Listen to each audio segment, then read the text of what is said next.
गुटबाजी की वजह से कांग्रेस पार्टी टूटती गई। गुटबाजी की वजह से कोई नहीं टूटा। एसआरके का के चला गया। यही तो है, वो काली भेड़ है। क्या वाकई में कांग्रेस के अंदर गुटबाजी है? कहीं थोड़ा बहुत विचारों का मतभेद हो सकता है। भाजपा तो आरोप लगाती रहती है, कहीं ये लिस्ट भी ठंडे बस्ते में तो नहीं चली जाएगी? कांग्रेस की बजाय अपने पर ध्यान दे। दुष्यंत चौटाला, दिग्विजय चौटाला का राजनीतिक भविष्य कुछ दिखता है? जेजेपी तो जमा जीरो पार्टी होगी। कांग्रेस के वक्त में पैसे देकर नौकरी लगती है, सरकारी नौकरी, लेकिन अब तो बिना खर्ची बिना पर्ची के जो गरीब परिवार के लोग हैं, युवा हैं, वो नौकरी पा रहे हैं। 50% से ज्यादा हरियाणा से बाहर के लोग हैं। हरियाणवी इंडस्ट्री है, उसमें कई तरह के गाने बैन किए।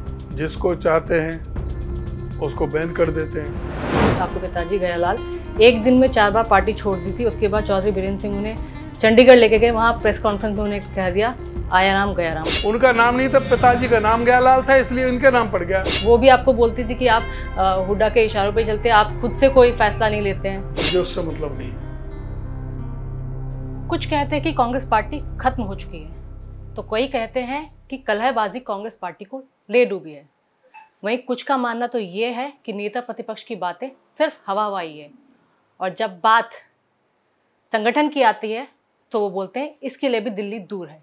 लेकिन आज सवाल भी होंगे, बातें भी होंगी और जवाब भी मिलेंगे, क्योंकि हमारे साथ मौजूद है कांग्रेस के दिग्गज नेता। राम राम, आप देख रहे हैं इंडिया न्यूज़ हरियाणा और खबर हरियाणा। मेरा नाम है आरती अग्रवाल। सर, बहुत बहुत स्वागत है आपका। धन्यवाद। सर, मेरा पहला सवाल ये कि विधानसभा चुनाव को 9 महीने का समय बीत चुका है।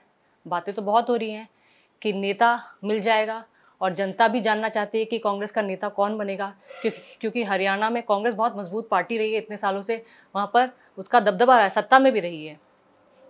विपक्ष को मजबूत बनाने के लिए एक नेता होना भी बहुत ज़रूरी है, ताकि जो ज़मीनी आवाज़ है जनता की, वो मजबूती से पहुँचाई जा सके। लेकिन अब तक भी नेता नहीं बना है, इसके पीछे सर क्या वजह है? नहीं, बिल्कुल ठीक बात है आपकी। और विधायक दल की मीटिंग हुई थी और सभी विधायकों ने अपनी अपनी बात सभी रखी। हमारे 4 एआईसीसी से जो सीनियर लीडर्स ऑब्जर्वर के रूप में आए थे, अजय माकन जी थे, अशोक गहलोत थे, हमने छत्तीसगढ़ से थे, और प्रताप सिंह बाजवा थे पंजाब से, और उन्होंने सभी एक एक विधायक से भी बात की और सबने यूनानिमसली एक प्रस्ताव दिया कांग्रेस नेतृत्व को कि वो जिसको भी चाहें वो नॉमिनेट करें और उसको कांग्रेस विधायक दल का नेता बनाया जाए। अब ये कांग्रेस नेतृत्व के पास ही है। अब ये जो संगठन का काम अब इस समय शुरू हुआ है, जो राहुल जी ने कितना गंभीरता से लिया, ये इस बात से ही प्रतीत होता है कि वो स्वयं चंडीगढ़ आए थे और सभी जो ऑब्जर्वर जिनकी ड्यूटी लगाई थी, एआईसीसी के थे, पीसीसी के थे ऑब्जर्वर, उनकी मीटिंग ली थी, उनको दिशा निर्देश दिए थे, और उनके दिशा निर्देश अनुसार जिला अध्यक्षों का जो संगठन बनाने का काम सभी ने सभी जिलों में विधिवत तौर से बहुत बेहतरीन ढंग से चला है। उन्होंने अपनी अपनी रिपोर्ट दे दी है कांग्रेस नेतृत्व को। 1 to 1 भी बात कर रहे हैं जो ऑब्जर्वर हैं, तो उसमें समय लग रहा है। 23 जून का तो पहले ही बताया था कि भाई 23 जून तक तो इन्हीं को रिपोर्ट देनी थी, तो कोई 23 जून को नहीं दे पाया, 2-4 दिन आगे पीछे दे दी, सबकी रिपोर्ट पहुंच चुकी है। और मैं समझता हूं जिले का संगठन भी, प्रदेश का भी और सीएलपी लीडर का भी, ये तीनों जो मुद्दे हैं बहुत जल्द ही इसी महीने में हमें पूरा उम्मीद है जुलाई में सारे मुद्दे सारे सुलझ जाएंगे जो आप बात करें। बिल्कुल, पिछले महीने तो बैक टू बैक इतनी मीटिंग हो रही थी भी कि हरिप्रसाद भी आए थे। राहुल गांधी गुजरात और मध्य प्रदेश के बाद, क्योंकि इतना मजबूत राज्य है हरियाणा, तो यहाँ पर आए, कई दौर की मीटिंग हुई, और एक टाइम तो लग रहा था कि 22 के 22 जिलों में जिलाध्यक्ष करीब करीब तैयार हैं। लेकिन अब 30 जून का आपने जैसे कहा कि इस महीने हो सकता है कि सूची आ ही जाएगी। कुछ टेंटेटिव लिस्ट भी आई थी, कुछ सूत्रों के हवाले से कुछ नाम भी आए थे, तो क्या उनमें कोई सच्चाई है? ये इनमें कोई सच्चाई नहीं। सूत्र तो जैसे हैं आपको पता है, उसके बारे में मैं कोई टिप्पणी नहीं करना चाहता, किस तरह के सूत्र चल रहे हैं मीडिया में। जब पहली मीटिंग हुई थी राहुल जी ने उसी दिन ये कहा था कि भाई आप 23 जून तक का तो समय एआईसीसी ऑब्जर्वर को दिया गया था, तो 30 जून तक तो उन्हीं को अपनी रिपोर्ट देनी थी, तो उन्होंने 30 जून को रिपोर्ट दे दी है सबने। हो सकता है एक आधा ने एक दो दिन बाद दे दी हो, लेकिन सबकी सारी रिपोर्ट वहाँ पर पहुँच चुकी है। हमारे जो प्रभारी हैं वो भी कई जिलों में उन्होंने भी दौरा किया है और बहुत बेहतरीन ढंग से चला है। अब वो कांग्रेस नेतृत्व के पास में, हमारे कांग्रेस प्रेसिडेंट के ऑफिस में और केसी वेणुगोपाल जी के ऑफिस में वो सारी लिस्ट पहुंच चुकी। 1-to-1 भी मीटिंग बात हुई है। अभी कई इधर को बिहार का इलेक्शन आ रहा है, वहाँ जो बिहार में जो चल रहा है वो आपको पता है जी। इधर सेशन भी आ रहा है पार्लियामेंट का, तो इधर दूसरे भी प्रदेशों में काम होता है। तो जैसे ही जब राहुल जी और खड़गे जी जब होते हैं तो उनको समय मिलता है तो उनको देखेंगे। अभी यहाँ तो चुनाव अभी 8-9 महीने हुए हैं चुनाव को। हाँ, 9 महीने। हाँ, तो अभी यहाँ तो 4.25 साल पड़ा है, तो अभी प्रायोरिटी में और है। अभी इतनी वो प्रायोरिटी में अभी जो दूसरी जगह जो है जहाँ अभी करंट जब इलेक्शन होने हैं तो वहाँ ज़्यादा समय दिया जा रहा है। मैं समझता हूँ बहुत शीघ्र ही इस महीने में जुलाई में हरियाणा के ये सारे जो प्रश्नों का जवाब आपको मिल जाएगा। क्योंकि भाजपा तो आरोप लगाती रहती है, कहीं ये लिस्ट भी ठंडे बस्ते में तो नहीं चली जाएगी। अभी बिहार का इलेक्शन है, पिछली बार महाराष्ट्र के इलेक्शन भाजपा ने बना दिया कि अपना राष्ट्रीय अध्यक्ष भी नहीं चुन पा रहे। 2 साल हो गए एक्स्ट्रा, 2 साल से अपना राष्ट्रीय अध्यक्ष नहीं चुन पा रहे, हरियाणा का अध्यक्ष नहीं चुन पा रहे। अपने को संभालें, कांग्रेस की बजाय अपने पर ध्यान दें कि किस तरह से चल रहा है इनके प्रदेश में। कोई खुश नहीं है, आपस में भी खुश नहीं है कोई। आपने कहा कि कोई खुश नहीं है, आपस में भी खुश नहीं है। अभी हाल ही में राव इंद्रजीत सिंह ने एक डिनर रखा था और उस डिनर डिप्लोमेसी में इतने ज़्यादा आरोप लगने लगे, ये भी आरोप लगने लगे कि हो सकता है जिन 12 विधायकों को डिनर के लिए बुलाया गया था वो पार्टी से नाराज़ हैं। और उसके बाद सार्वजनिक इंटरव्यू पर उन्होंने कहा था कि मनोहर लाल ही चला रहे हैं, उन्हीं के बाबू चला रहे हैं। बीजेपी में कौन कौन नाराज है इस बात को आप लोगे तो ये तो बहुत लंबी फहरिस्त है। अनिल विज तीसरे दिन कोप भवन में पहुंच जाते हैं, मुख्यमंत्री के बारे में क्या क्या नहीं कहते।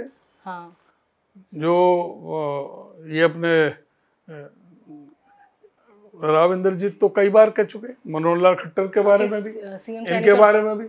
हाँ, वहां पर मंच पर हो लिया, इनका मंच पर भी हो गए। चौधरी वीरेंद्र सिंह जब बीजेपी में थे जब क्या क्या कहते थे। आप किसके लोग हैं इस बीजेपी में? आधे से ज्यादा तो कांग्रेस के हैं। इनके पास तो अपना भी कुछ नहीं है, ये तो उधार के लिए हुए हैं। तो फिर ऐसा तो नहीं है, यही कारण तो है, इसी को तो आरोप बनाते हैं वो लोग कि गुटबाजी की वजह से कांग्रेस पार्टी टूटती गई और जो देश की सबसे पुरानी पार्टी, इतनी मजबूत पार्टी है, वो एकजुट नहीं हो पा रही आज तक। गुटबाजी की वजह से कोई नहीं टूटा। गुटबाजी से अब आपको पता होगा कि 2019 में और 2024 में 5 साल में 11.4% वोट शेयर हमारा बढ़ा है विधानसभा में। लोकसभा में जहां हम 2014 में हमारी 1 आई थी, 19 में हम 0 पे थे और 24 में हमने 9 में से 5 सीटें जीती। अभी भी जो विधानसभा का चुनाव हुआ उसमें कई परिस्थितियां बनी। चुनाव आयोग का क्या रोल रहा ये आप रोज देख रहे हैं, प्रतिदिन रिपोर्टें आ रही हैं, सारी चीज सामने आ रही हैं। किस तरह से मतदाता सूचियों में हेरा फेरी हुई, किस तरह से ईवीएम का मैनिपुलेशन हुआ, किस तरह से फिर भी जाकर के सिर्फ 22,000 वोट फालतू हैं बीजेपी की। हाँ। कांग्रेस से फिर भी 37 सीटें आई हैं। 37 सीटें आई हैं और लोकसभा में तो हमारा इंडिया गठबंधन का हाईएस्ट था, जो नंबर था। तो ऐसा नहीं है, कांग्रेस बहुत मजबूती से चुनाव लड़ी। मतभेद तो सभी लोकतांत्रिक पार्टियों में मिलेंगे, ये कोई वन मैन शो पार्टी नहीं है, कोई चौटाला की पार्टी नहीं है, अभय की पार्टी नहीं है जिसको चाहे कान पकड़ के निकाल दे, दुष्यंत चौटाला जिसको चाहे कान पकड़ के निकाल दे। ये लोकतांत्रिक पार्टी हैं। कांग्रेस में और बीजेपी में थोड़ा बहुत अपनी आवाज उठाते हैं, वो अपने विचारों का मतभेद है, मनभेद नहीं है। विचारों में मतभेद होता है, हर आदमी, कई जो चीफ मिनिस्टर के कई दावेदार थे, हर अपनी अपनी बात थोड़ी सी कह रहे थे, अपने आप को प्रोजेक्ट कर रहे थे, किसी न किसी से कहलवा देते थे, उसको आप गुटबाजी की बात कर रही हैं। लेकिन जो फैसला हाईकमान लेता है उसको सभी सिरे चढ़ाते हैं। लोकसभा चुनाव में 50-50 की रेशियो से कांग्रेस पार्टी ने भारी बहुमत से सीटें जीती और उसके बाद 3-4 महीने बाद ही विधानसभा चुनाव थे। अच्छी खासी वेव बनी हुई थी कांग्रेस की। ऐसा लग रहा था कि कांग्रेस इस बार तो पक्का सत्ता में आने वाली, तीसरी बार बीजेपी का कोई तुक बनता नहीं है कि सत्ता पे काबिज होगी। लेकिन एंड तक आते आते ऐसा क्या हुआ कि सिर्फ 37 सीटों में सिमट कर रहेगी और बहुमत का आंकड़ा छू नहीं पाई? कई कारण होते हैं। कांग्रेस पार्टी बहुत मजबूती के साथ में लड़ी चुनाव, पहले से 11.4% वोट भी ज़्यादा हासिल किए विधानसभा में भी। लेकिन जिस तरह से सरकार ने जो ईवीएम का मैनिपुलेशन किया, जो चुनाव आयोग ने जिस तरह से मतदाता सूचियों के साथ जो हेरा फेरी की, और जो पैसे का और धर्म मजहब का जिस तरह से इन्होंने इस्तेमाल किया, तो उसमें कुछ थोड़ी कमी रहेगी। हम 22,000 वोटों का अंतर है सिर्फ बीजेपी और कांग्रेस के वोटों में, तो थोड़ा है, लेकिन मुकाबला किया। आप देखो कि 37 इतना मजबूत विपक्ष पहले कभी भी नहीं रहा, विपक्ष में है, ठीक है। हम इसमें बहुत मंथन हुआ है, पार्टी के अंदर बहुत मंथन हुआ है, और जो कमियां भी रही हैं उस पर भी मंथन हुआ है। तो उसको आगे आप देखोगे तो कांग्रेस बहुत भारी बहुमत से आगे आने वाले समय में आप देखोगे कि ये बीजेपी का सुपड़ा साफ होगा। आप कह रहे हैं बहुत मंथन हुआ है, तो उस वक्त तो कमान आप ही के हाथों में थी, तो क्या हुड्डा साहब ने कुछ सीटों को लेकर आपसे चर्चा की थी या फिर खुद से ही डिसाइड कर लिया जाता था? सब ने, पूरा कांग्रेस में एक बहुत ही बेहतरीन सिस्टम है टिकटों के बारे में।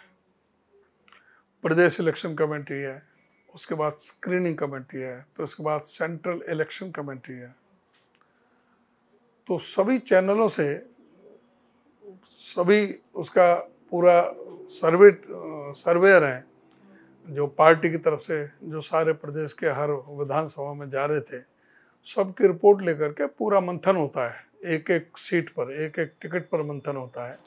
उसमें स्क्रीनिंग कमेटी में सी में सेंट्रल इलेक्शन कमेटी में मैं भी था, हुड्डा साहब भी थे, हमारे प्रभारी जी थे, दीपक बावरिया जी थे, फिर और जो अपने कांग्रेस नेतृत्व की तरफ से स्क्रीनिंग कमेटी में ड्यूटी लगाई थी सीनियर लीडर्स की, कई लोग थे। अजय माकन जी भी थे, अपने उड़ीसा के थे, भक्त चरण दास थे, तमिलनाडु के थे, जो अपने फरीदाबाद में जो ऑब्जर्वर थे, इनका ये मणि टैगोर जो है, ये भी थे। तो ये स्क्रीनिंग कमेटी के बाद में फिर सेंट्रल इलेक्शन कमेटी में वहाँ खड़गे जी, राहुल जी, सोनिया जी, अंबिका सोनी, अपना ये सलमान खुर्शीद, बहुत जो पार्टी के जो सीनियर लीडर्स थे, उसमें 20-21 लोगों की कमेटी है। उसमें सारा डिस्कस होता है, एक एक सीट का डिस्कस होता है, उनके पास में पूरे आंकड़े होते हैं। तो उसके बाद में डिसीजन होता है टिकटों का। अब टिकटों का कोई एक आदमी के हाथ में किसी में नहीं है, सभी से डिस्कस किया जाता है। शैलजा जी से भी डिस्कस हुआ, रणदीप सुरजेवाला जी से भी डिस्कस हुआ, कैप्टन अजय से भी डिस्कस हुआ, सब स्क्रीनिंग कमेटी ने सबसे बात की। तो ये सबसे डिस्कस होकर के तब किसी डिसीजन पहुंचते हैं। ये मैंने कहा कि वन मैन शो नहीं है कि सब पार्टी में कि जो एक आदमी को डिसीजन ले ले कोई भी। आपने कहा कि सबसे डिस्कस हुआ, लेकिन लोकसभा चुनाव से चंद दिनों पहले ही किरण चौधरी अपनी बेटी श्रुति को लेकर पार्टी छोड़ के चली गई। जाते जाते कलहबाजी और गुटबाजी के आरोप लगाए। एसआरके का के चला गया, अब एक शैलजा गुट बचा था और रणदीप सुरजेवाला गुट बचा था और एक हुड्डा गुट को लोग बोलने लगे। किरण चौधरी की तो पोल खोल दी अब जब और वो चीज़ सामने आ गई, भाई क्या डील हो रही थी, उसके तुरंत बाद इनको राज्यसभा में भेजना, फिर बेटी को कैबिनेट मंत्री बनाना, ये तो इस बात से स्पष्ट हो गया ना कि भाई ये किस तरह से जो जो राहुल जी जो तलाश कर रहे हैं, यही तो है वो काली भेड़ है। सर, आपने तो अपना पूरी पूरी जीवन राजनीति को दे दिया है, इतना कुछ आपने देखा है, तो क्या वाकई में कांग्रेस के अंदर गुटबाजी है? क्या कोई सैलजा गुट है? क्या कोई रणदीप सुरजेवाला गुट है? क्या कोई हुड्डा गुट है? ऐसा है कि ये सब बातें ही हैं? कोई जो कांग्रेस के झंडा में विश्वास करता है, जो कांग्रेस के नेतृत्व में विश्वास रखता है, वो सब कांग्रेस जन है। अच्छा। हर प्रदेश में हर व्यक्ति की अपनी अपनी महत्वाकांक्षा होती है, अपने अपने तरीके से काम करना होता है। कुछ लोग उनके साथ विचार जिससे जहाँ मिलते हैं तो वहाँ थोड़ा सा कोई एडजस्ट हो जाते हैं, तो कहीं थोड़ा बहुत विचारों का मतभेद हो सकता है। ये लोकतांत्रिक पार्टी है, यहाँ पर सभी को अधिकार है अपनी बात कहने का। तो इसलिए इस बात को गुटबाजी कहें, मैं इसको गुटबाजी नहीं मानता। ठीक है। और हुड्डा साहब को का गढ़ बिल्कुल हरियाणा माना जाता है कि वो इतनी मजबूती से अपनी बात रखते हैं। एक तरह से ये भी कहा जाता है कि हरियाणा कांग्रेस की डोर भूपेंद्र हुड्डा के हाथों में है, और आपको भी उनका करीबी माना जाता है। जब डोर ही उनके हाथ में है तो सीधा सीधा पार्टी ये डिक्लेयर क्यों नहीं कर देती है कि हमारे नेता यही हैं? देखिए, ये तो हर व्यक्ति का व्यक्तित्व है, लोगों की धरातल पर क्या उनके प्रति लोगों की भावना है, जन भावना है। ये बात ठीक है, पार्टी हर जन भावना का ख्याल रखती है, और यही कारण है कि 2 बार उनको मुख्यमंत्री रहे, 2 बार 3 बार वो प्रदेश अध्यक्ष रहे, और विधायक दल के नेता रहे पहले। तो ये पार्टी ने पूरा उनको सम्मान दिया है। उनका बेटा दीपेंद्र हुड्डा जी, वो 5वीं बार मेंबर पार्लियामेंट है, 4 बार लोकसभा से, 1 बार राज्यसभा से, और CWC के मेंबर भी हैं। तो ये पार्टी उनको जहाँ है पूरा सम्मान दे रही है, और दूसरे नेताओं को सम्मान दे रही है। अच्छा, मुझे नहीं मालूम आपने देखा है कि नहीं देखा कि लेकिन सोशल मीडिया पर कहीं पर भी ये चलता है कि हरियाणा कांग्रेस की कमान हुड्डा के हाथों में है, तो लोग देखना चाहते हैं, लोग खुद भी उनसे जुड़ाव महसूस करते हैं, जुड़ना चाहते हैं। तो फिर क्या ये हाई कमान को दिखता है? ये हरियाणा कांग्रेस की कमान किसको देनी है, ये पार्टी नेतृत्व ने तय करना होता है। जी। हुड्डा साहब थे, विधायक दल के नेता थे, मैं प्रदेश अध्यक्ष था, तो स्वाभाविक है प्रदेश अध्यक्ष और CLP लीडर, प्रदेश अध्यक्ष संगठन को और विधायक उसमें विधानसभा में CLP लीडर, ये 2 प्रमुख चेहरे होते ही हैं सभी जगह पार्टी में। और जब पार्टी नेतृत्व ये समझता है कि उनसे बेटर कोई चॉइस है, तो वो उसको चेंज कर देते हैं, उसको दूसरे को ले लेते हैं। हमेशा एक चेहरा नहीं रहता, हमेशा एक आदमी नहीं रहता कि वही रहेगा। पार्टी के प्रति समर्पित होकर के कार्य करना है, और जो काम कर रहे हैं। अब जहाँ तक हुड्डा जी की बात है, हुड्डा जी के दादाजी भी चौधरी रणबीर सिंह हुड्डा 8 साल जेल में रहे हैं। 8 जेलों में अलग अलग, 4 हिंदुस्तान में, वो 4 पाकिस्तान में। जो पहली जो कॉन्स्टिट्यूएंट असेंबली के 1952 में वो लोकसभा में थे, कॉन्स्टिट्यूएंट असेंबली में 46 में मेंबर बने, जो कॉन्स्टिट्यूशन बना, 7 सदनों के मेंबर रहे। उनके दादाजी वो भी फ्रीडम फाइटर रहे, खुद जो हुड्डा जी का, और अब उनके बेटा, तो 4 पीढ़ियों का कांग्रेस के प्रति उनके तो अंदर कांग्रेस है, और कांग्रेस के प्रति उनका वो पूरा समर्पण रहा है शुरू से, पीढ़ियों से, 4 पीढ़ियों से कांग्रेस के साथ है। तो उन पर गुटबाजी का किस तरह से, वो तो कांग्रेस में पूरी तरह से हैं, और मैं नहीं कहता। वो भी जैसे शैलजा जी हैं, वो भी पुराना परिवार है, कांग्रेस का परिवार है, कांग्रेस में रहा है उनका भी, उनका अलग कद है, वो जनरल सेक्रेटरी एआईसीसी में बना रखी है, सीडब्ल्यूसी के मेंबर है, उसी तरह से रणदीप को बना रखा है। जहाँ जो है जितना सभी नेताओं को सम्मान दे रही है पार्टी।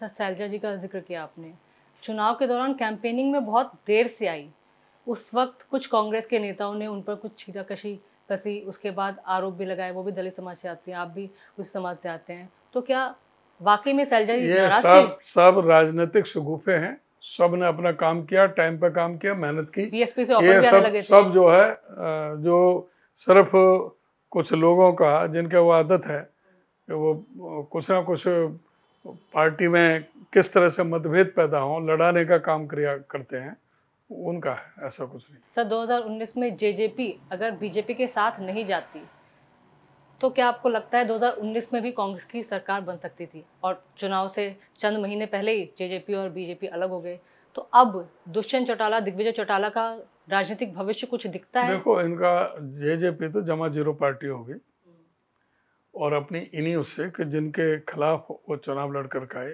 उन्हीं से मिल करके अपना वो उन्होंने सरकार में शामिल हो गए। लोगों के दुख तकलीफों से उनका कोई वास्ता नहीं है। और जहाँ तक है, अभय चौटाला हो, दुष्यंत चौटाला हो, रणजीत चौटाला हो, बीजेपी के खिलाफ भी बोलेंगे, और जब समय आता है तो बीजेपी के साथ रहेंगे। राष्ट्रपति का चुनाव आता है तो ये उसको वोट देते हैं बीजेपी को, जब राज्यसभा का चुनाव आता है तो ये बीजेपी को वोट देते हैं। इनकी तो वैसे ही दुनिया को मूर्ख बनाने के लिए, क्योंकि इनकी कहीं भी अब वक्त नहीं रही, इनकी विश्वसनीयता नहीं रही, इनकी क्रेडिबिलिटी खत्म हो गई, इसलिए जगह तलाश करते फिरते हैं। जब जरूरत होती है बीजेपी को गाली देने लग जाते हैं, किसानों की हमदर्दी लेने लग जाते हैं। ये एक भी नहीं थे जब किसान आंदोलन चल रहा था, कांग्रेस ने पूरी तरह से सहयोग किया, साथ दिया। इनमें से कहाँ थे? 5-6 महीने पहले मैंने अभय चौटाला और अर्जुन चौटाला जी से भी बात की थी, उनका भी इंटरव्यू किया था। उन्होंने तो कहा था कि किसानों के हित की पार्टी ही हम हैं, और भाजपा सिर्फ झूठ बोलती रहती है। जहां युवाओं के रोजगार की बात करती है, कोई रोजगार नहीं है, बिना खर्ची बिना पर्ची के रोजगार की बात करती है, वो भी नहीं है। युवा डंकी रूट ले लेके विदेश जा रहे हैं, तो क्या कारण है? ये तो सिर्फ पंजाब में हुआ करता था, बट हरियाणा में भी आने लगा, वो तो काफ़ी आरोप लगा रहे थे। बाकी आप अभी नेक्स्ट वीक शायद सीईटी की परीक्षा है, उसके लिए कुछ 800 बसों का फ्री सेवा का इंतजाम भी सरकार की तरफ से किया है। सरकार तो बोल रही है हम पहले कांग्रेस के वक्त में पैसे देकर नौकरी लगती है, सरकारी नौकरी, लेकिन अब तो बिना खर्ची बिना पर्ची के जो गरीब परिवार के लोग हैं, युवा हैं, वो नौकरी पा रहे हैं। नौकरी कहाँ लग रही है? आज भी 2 लाख सरकारी पद खाली पड़े हैं। ये कौशल विकास रोजगार के जरिए का पर्ची खर्ची नहीं चल रही, जो इनके मंत्री एमएलए जो आरएसएस के लोग हैं वो दे देते हैं। इलीगल ना उसमें रिजर्वेशन है, ना कोई क्राइटेरिया है उसका, कोई भी यूँ ही सिलेक्शन हो जाते हैं। वो क्या है? ये हर बार निकालते हैं कि पुलिस 5,000, 5,500, 5600 निकाल दी, 5800 निकाल दी, और लोग भागते हैं, पैसे खर्च करते हैं, उसमें अप्लाई करते हैं, अपनी दौड़ वौड़ शुरू करते हैं, और उसके बाद फिर कहते हैं कि वो कैंसिल हो गई, डेट हो गई, फिर कैंसिल कर देते हैं। इन्होंने कौन सी भर्ती करी है? आज भी जब इन्होंने सरकारी स्कूल करीब 3,500 तो इन्होंने मर्ज कर दिए, फिर भी जो है 35 इसमें 35,000 से 38,000 से ज़्यादा पद आज भी खाली हैं अध्यापकों के। और जो भर्ती कर रहे हैं सारे, इन्होंने डोमिसाइल पहले 15 साल का होता था, वो 5 साल कर दिया। इनकी लिस्ट देख लो, किसी की भी, एसडीओ की देख लो, एडीओ की देख लो, चाहे वो किसी भी डिपार्टमेंट में जो भी निकल रही है एचपीएससी से सारे जो भी ये नौकरी दे रहे हैं, 50% से ज़्यादा हरियाणा से बाहर के लोग हैं। ये कह रहे हैं हरियाणा के लोगों को नौकरी देंगे, हरियाणा से बाहर के लोगों को नौकरी देंगे, और ऐसे ही जो ना बिहार पब्लिक सर्विस कमीशन का पर्चा यहाँ छाप दिया। अच्छा, 27 क्वेश्चन इकट्ठे। हो क्या रहा है? ये तो हर मोर्चे पर विफल साबित हुए हैं। आज भ्रष्टाचार एकदम चरम सीमा पर है। मैं आज की अखबार में है, उसमें वो आ रहा था, मिड डे मील जो इस प्रदेश के बहुत गरीब लोगों का, गरीब दलित पीड़ित शोषित उपेक्षित सर्वहारा वर्ग के लोगों के लिए जो स्कीम चलाई थी खाना खाने के लिए, उसमें भी ये 300 करोड़ का घोटाला कर गए। सीबीआई ने निकाला है 300 करोड़ का घोटाला मिड डे मील में। 22,000 करोड़ का घोटाला ये खनन में कर गए, इसमें सारे पहाड़ों में, और इसमें जो है एक कोई बड़ी यूनिवर्सिटी नहीं बनाई, कोई मेट्रो का एक पिलर इन्होंने खड़ा नहीं किया, एक यूनिट बिजली का कोई कारखाना इन्होंने नहीं किया, कोई बड़ा हॉस्पिटल कोई इस तरह का कोई नहीं, कि कोई मेडिकल कॉलेज कोई ऐसा कोई बनाया हो। लेकिन वो तो इस बात को छाती ठोक कर कहते हैं कि 3 बार हम सत्ता में आ चुके हैं, यानी कि जनता हमें पसंद कर रही है, हमने काम करके दिखाया होगा, इसीलिए तो बस एक नफरत के नाम से, मजहबी जुनून पैदा करके लोगों को बांटने में, धर्म के नाम से, मजहब और जाति बिरादरियों के नाम से। सर आप बहुत अच्छे वक्ता हैं, आपके कुछ बयान हैं जो बहुत ज़्यादा वायरल हो जाते हैं। कुछ सालों पहले आपने कहा था कि ट्विटर पर नया हूँ, राजनीति पे नहीं। और एक बार आपने कहा था, जब पूर्व सीएम मनोहर लाल थे, तब आपने कहा था कि पीएम ये है और सीएम ये है, उसका भी काफ़ी बवाल मचा था। तो ये आप सोच के बोल देते हैं कि मतलब, क्योंकि हरियाणा वालों का एक अलग अंदाज होता है, उसको कई बार अलग से पेश भी कर दिया जाता है, तो इन सब चीज़ों के पीछे मैं तो जो साफ दिल हूँ, हाँ। जो भी जो आता है बिल्कुल स्पष्ट अपना बोल देता हूँ। हाँ, और मेरे कोई वो नहीं रहता, छल कपट नहीं रहता कोई भी। हाँ, हरियाणा वाले इस चीज़ के लिए जानने जाते हैं और उसमें कोई भी जो चीज़ मैंने कही है, अगर उसमें कोई गलत कही है तो मैं उसको मानूं, और जो सही है तो उसको मानना चाहिए। तो उस वक्त तो आप पे इल्ज़ाम लगने लगे थे कि गाली गलौज या फिर आपत्तिजनक जो बात कही, हालांकि वो एक शब्द है, हमारे देहात में शब्द है, ये आम बात है। हाँ, आम बात है, हमारे आम भाषा है, आम भाषा में बोलते हैं, पूछ लो कहीं भी, हाँ, आम भाषा में जाकर।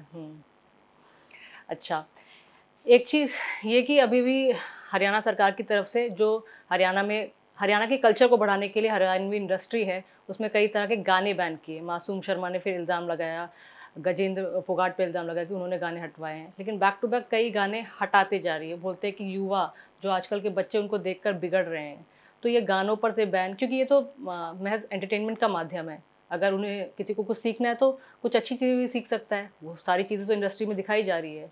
तो इस एक्शन को, जो गाने लगातार बैन किए जा रहे हैं, और साथ ही साथ ये बोलते हैं कि हम एक्शन ले रहे हैं क्राइम पर, ताबड़तोड़ एनकाउंटर वगैरह कर रहे हैं, तो क्या किस तरह देखते हैं? और जबकि फाजिलपुरिया पर 2 दिन पहले ही फायरिंग हुई है। गाने हो, कोई भी फिल्म का हो, जो सेंसर बोर्ड था वो इन्होंने बिल्कुल उसकी ख़त्म कर दी।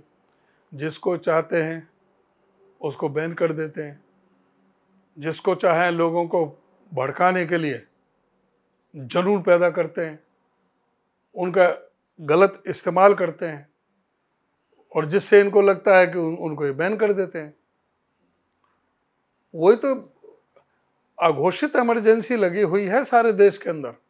सारी जो संवैधानिक संस्थाएं हैं आज खत्म है सारे देश के अंदर, बिल्कुल उनको समाप्ति के कगार पर कर रखी हैं।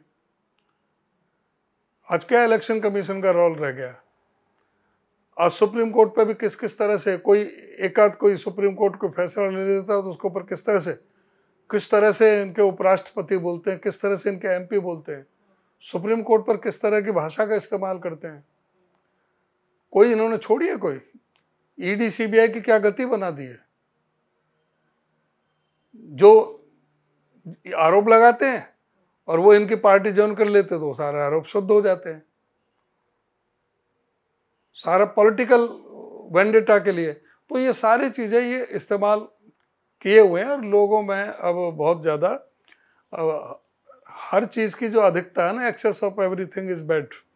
तो ये अब इस स्थिति में जा रहे हैं कि लोग जो है कि भाई अति की तरफ जा रहे हैं।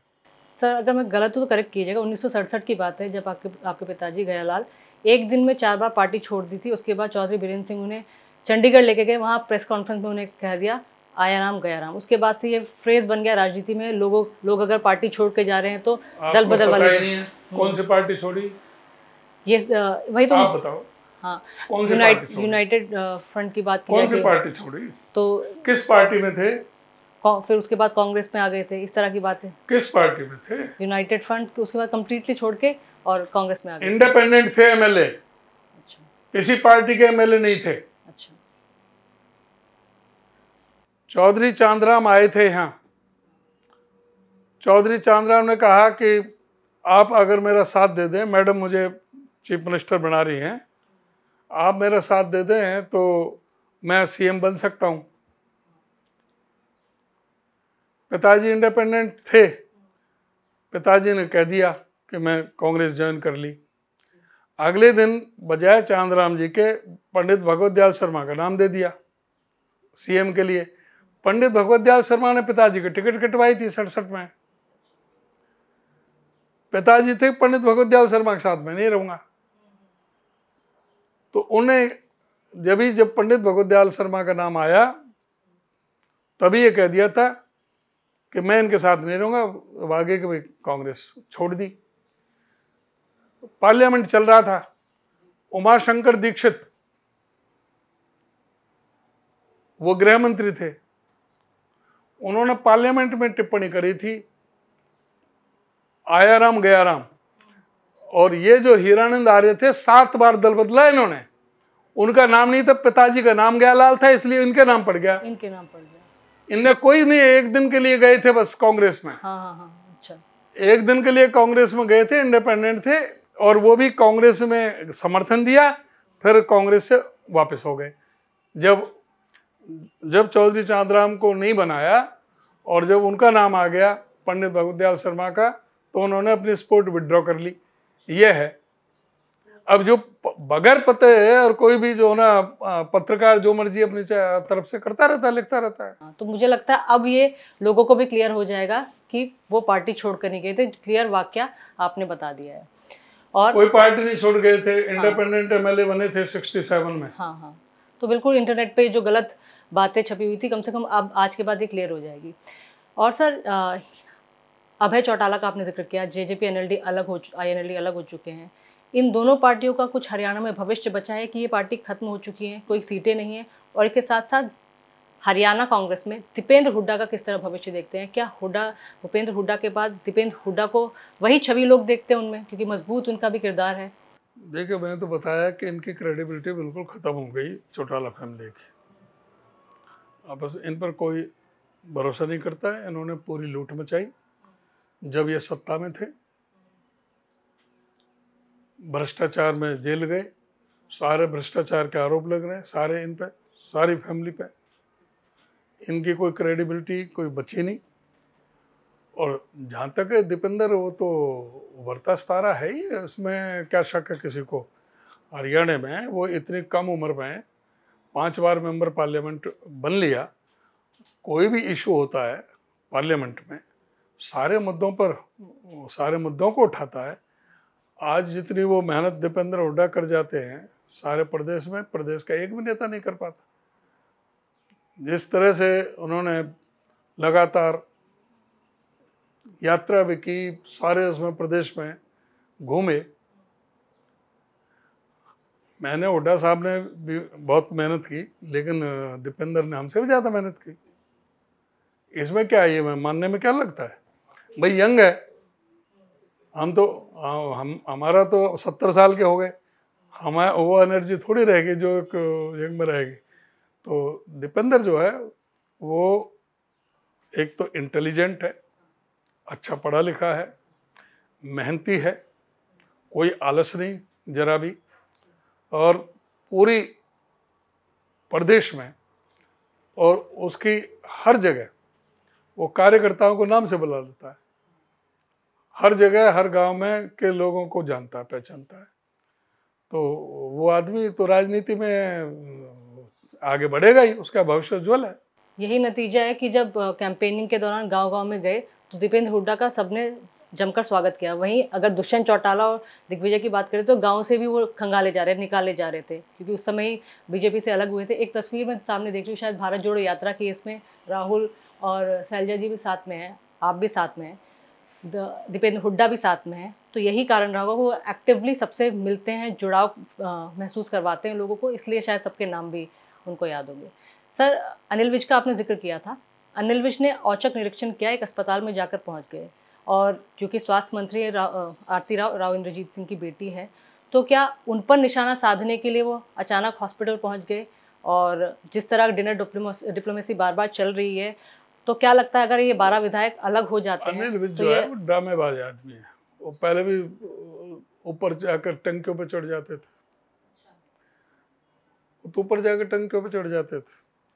तो अब अस्पताल का औचक निरीक्षण कर लिया। औचक क्या है, मंत्री है, जा सकता है कहीं भी, किसी भी डिपार्टमेंट में वो जा भी सकता है, और उसे जो मिलता है वो कंसर्न मंत्री को लिख सकता है, कंसर्न मंत्री को या मुख्यमंत्री जी को वो लिख सकता है कि मैं वहाँ पर गया, ये अनियमितताएं थी, तो ये कोई मैटर नहीं है कोई ऐसा। तो वो ये तो और फिर वो तो शायद अम्बाला की बात है, अम्बाला ही हॉस्पिटल में वो गए थे, तो अम्बाला तो उनका अपना गृह जिला है, कैंट यूनिवर्सिटी में, वहाँ पे वो पहले जाते रहे, फिर वो मंत्री रहे उस महकमे के, उन्हें पता है अगर उसमें व्यवस्था में कमी आई है तो उसको उजागर किया है उन्होंने। और इस चीज़ में तो अनिल विज माहिर हैं एक्सपोज करने में दूसरों को, जब खुद अपना एक्सपोज हो रहा हो तो नहीं दूसरों को एक्सपोज करने में तो माहिर है।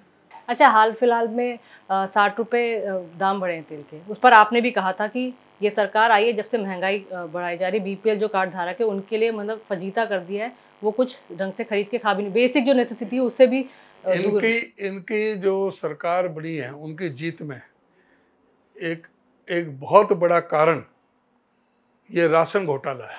अच्छा।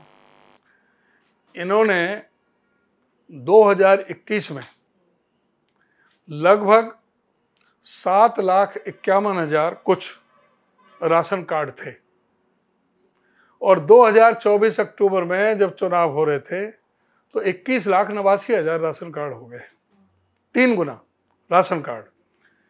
51,89,000। इसका मतलब कि हरियाणा की आबादी 2,80,00,000 है, जिसमें से 2,05,00,000 की आबादी बीपीएल कार्ड धारक बन गई।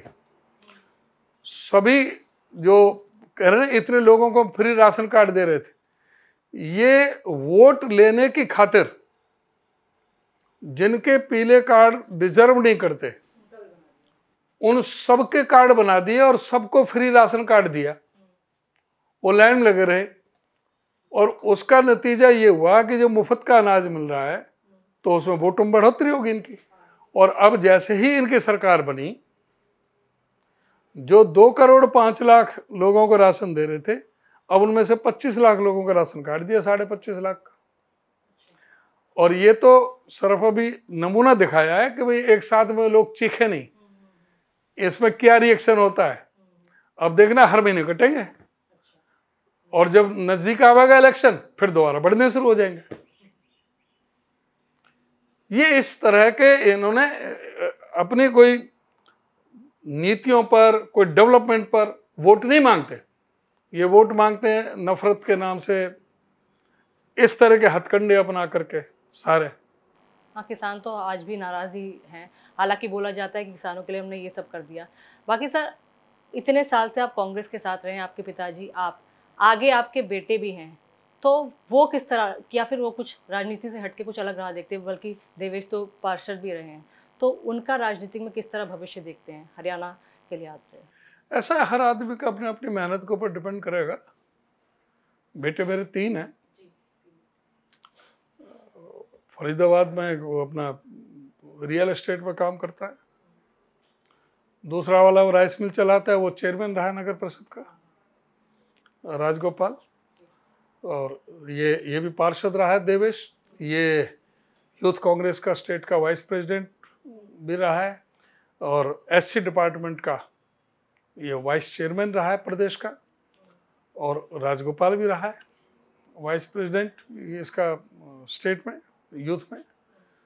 तो ये जो देवेश की आपने बात की, वो पूरा देवेश और राजगोपाल एक्टिव हैं, लेकिन देवेश जो है ना पूरा संभाले हुए ज़्यादातर सारे उसका, और मुझे उम्मीद है कि भविष्य अच्छा ही रहना चाहिए, लोगों की सेवा करेगा ईमानदारी से, मेहनत से।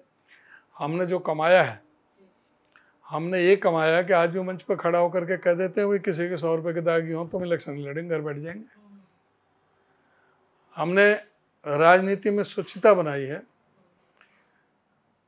ईमानदारी से लोगों की सेवा की है, जन सेवा की है। उसी जन सेवा के साथ में काम करेंगे तो आगे बढ़ेंगे, अगर नहीं करेंगे तो जनता नकार देगी। सर, फिल्म इंडस्ट्री में नेपोटिज्म की बात की जाती है कि परिवारवाद है, क्या राजनीति में भी इसी तरह का नेपोटिज्म है कि सिर्फ जो कई सालों से, कई दशकों से राजनीति करते आ रहे हैं उन्हीं के बच्चों को मौका मिलता है? हालांकि जब जिला अध्यक्षों की सूची की बात की जा रही थी, उसमें से तमाम एप्लीकेंट्स के जो एप्लीकेशन मांगी गई थी, उसमें ये कहा गया था कि अपने ज़िले में फेमस होना चाहिए, बीजेपी से आया हुआ नहीं होना चाहिए। तो क्या आउटसाइडर्स को कांग्रेस पार्टी खुलकर मौका देती है? नहीं, आउटसाइडर को कैसे खुल के मौका देती है? आउटसाइडर का मतलब सर, जैसे जिनका कोई राजनीतिक बैकग्राउंड नहीं रहा हो। नहीं, जिसका राजनीतिक, जो राजनीति में रहेगा, जो राजनीति में मेहनत करेगा, राजनीति का तो इतना बड़ा ग्राउंड है कि राजनीति में जो जितना भी वो उसके ऊपर निर्भर करता है कि वो कितनी सेवा करके आगे बढ़ता है, कितना लोगों का मन जीतता है। राजनीति में आउटसाइडर क्यों नहीं है? कौन कितने ऐसे लोग हैं कि जिनके कोई परिवार में कभी कोई मेंबर भी नहीं रहा, कोई पंचायत का पंच और सरपंच नहीं रहे, और वो एमएलए बने, मंत्री बने। अब खाली ऐसे थोड़ी हर आदमी का अपना अपना वो रहता है कि कौन कितना उसमें इंटरेस्ट लेता है। लेकिन बीजेपी तो बार बार आरोप लगाती रहती है कि सोनिया गांधी, राहुल गांधी, राजीव गांधी, इन्हीं सब में कांग्रेस पार्टी सीमित हो चुकी है और किसी को मौका ही नहीं देती। फिर इन सबको ले रहे हैं जो कांग्रेस के जो भी थे परिवारवादी, हाँ, वहाँ कोई परिवारवादी खत्म हो जाते हैं वहाँ जाकर के। वहाँ पे चाहे ये ज्योतिरादित्य सिंधिया हो, परिवारवाद खत्म है, नीतीश राणे हो, परिवारवाद खत्म है, जितेंद्र प्रसाद हो, परिवारवाद खत्म है, जो किरण चौधरी आ गई तो परिवारवाद खत्म है, जब चौधरी वीरेंद्र सिंह आए तो परिवारवाद खत्म है। आप बताओ मुझे, परिवारवाद का ये सारे यही ठेकेदार हो गए सारे? जितने भी भ्रष्ट जो थे, जिन पर भ्रष्टाचार का आरोप लगाए, वो सब वॉशिंग मशीन में धुल करके अपने पास बुला लिए। ये परिवारवाद की बात करेंगे? ज्यादा समय नहीं लूंगी सर, आखिरी के 2 सवाल। ये कहा जाता था जब किरण चौधरी कांग्रेस पार्टी में थी तब आप दोनों के बीच ज़बानी खटपट लगी रहती थी, तो क्या वाकई में कुछ दूरियां या दिक्कतें थी? खटपट नहीं रही। वो भी आपको बोलती थी कि आप हुड्डा के इशारों पे चलते, आप खुद से कोई फैसला नहीं लेते हैं। वो क्या कहती थी, क्या कहती थी, मुझे उससे मतलब नहीं है जी। लेकिन मैं क्या कहता हूँ, जब तक वो कांग्रेस पार्टी में थी, मेरे आप बताओ एक भी स्टेटमेंट उनके खिलाफ कोई मैंने दिया हो? वो बोलती है तो बोलती है, क्या मैं उनके इशारे पे काम करूं? मैं अपने विवेक से काम करूंगा। जहां हुड्डा साहब को सम्मान देना है हुड्डा साहब को सम्मान दूंगा, जहां इनको सम्मान का है वहां इनको सम्मान दूंगा। इनके पास भी बात करता था, इनसे भी बात करता था, इनको बुलाता था, इनके बेटी को बुलाता था मीटिंगों में। ये अगर ना आए किसी उससे तो ये तो इनके ऊपर निर्भर करेगा। एक बार तो शायद नाराज भी हो गई थी, ये कहती थी कि आपने उन्हें आमंत्रित ही नहीं किया। हमने वो झूठ की पोल भी खोल दी थी मैंने, तो मैंने वो पत्र भी दिखाए। मैंने कि ये कहती कि हमें बुलाया नहीं। मैंने खुद ने फ़ोन किया, फिर ये ईमेल किया, ये ईमेल है, ये पत्र है, ये लेटर है, ये लेटर भी मैंने दिखाया कि ये लेटर है, और ये मैंने इनको आमंत्रित किया, और ये कहती है कि मैं आमंत्रित नहीं किया। अब उनकी क्या मतलब, किस तरह की जो राज्यसभा के इलेक्शन में ऐसा काम कर सकती हैं, वो कुछ भी कर सकती हैं। उनके बात पे मुझे कोई वो नहीं है। एक आखिरी सवाल, उदय भान जी का एज एन इंडिविजुअल और एक पार्टी के परिप्रेक्ष्य में आगे क्या भविष्य है? आप 4 बार एमएलए रहे हैं, 3 बार हसनपुर कॉन्स्टिट्यूंसी से और होडल से। होडल के लिए और हरियाणा के लिहाज से किस तरह अपने आप को देखते हैं? क्या आगे का करियर देखते हैं?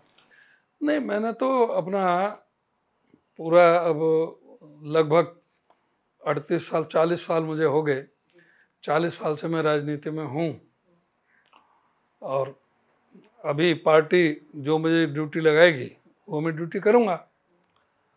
बाकी ये ज़रूरी नहीं है कि आगे पार्टी किसको टिकट दे किसको ना, अलग बात है, लेकिन मेरा ये ज़रूरी नहीं है कि मैं चुनाव लड़ूं।